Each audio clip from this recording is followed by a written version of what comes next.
છે coach class.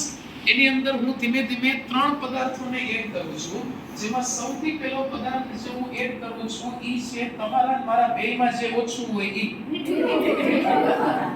જે તમારા અને મારા બેયમાં ઓછું હોય ઈ મેં શું એડ કર્યું? મીઠું ઉમેર્યું.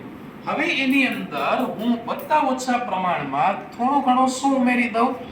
Potassium permanganate. ચલો હું ઈ જ મારા પદાર્થની સાથે વત્તા ઓછા પ્રમાણમાં ઉમેરું છું પોટેશિયમ પરમેંગેનેટ, અને ઈ જ મારી પાસે જે કોચ ક્લાસ છે એની અંદર હું વત્તા ઓછા પ્રમાણની અંદર ઉમેરું છું મારો CuSO4 એટલે કે મારો કોપર સલ્ફેટ. અને હવે આ ત્રણેયને હું છે ને મિશ્રણ કરું, તો ત્રણેયને હું મિશ્રિત કરું છું અને ત્રણેયનું મિશ્રણ બનાવું છું.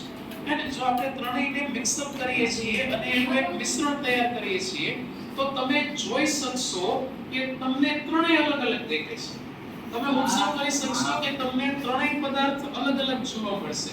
જો દુધિયા વાળો દુધિયા જોવા મળશે, પછી ગુલાબી વાળો ગુલાબી જોવા મળશે, અને જે તમારા અને મારા બેયમાં ઓછો છે એનો રંગ એ આપણને એ પ્રકારનો જોવા મળશે. તો આવા પ્રકારનું દ્રાવણ કે આવા પ્રકારનું મિશ્રણ તમે બેયના સંદર્ભમાં કહી શકો. દ્રાવણમાં આપણે જોશું તો આવા પ્રકારનું જે મિશ્રણ હોય કે જેની અંદર પદાર્થો એકબીજાની સાથે ભળી જતા નથી, તો એવા પ્રકારના દ્રાવણ કે એવા પ્રકારના મિશ્રણને કયા નામે ઓળખવામાં આવે છે? વિસમાન. જેને આપણે ઇંગ્લિશમાં હેટરોજીનિયસ મિક્સચર યા ફિર હેટરોજીનિયસ સોલ્યુશન એવું કહી શકીએ.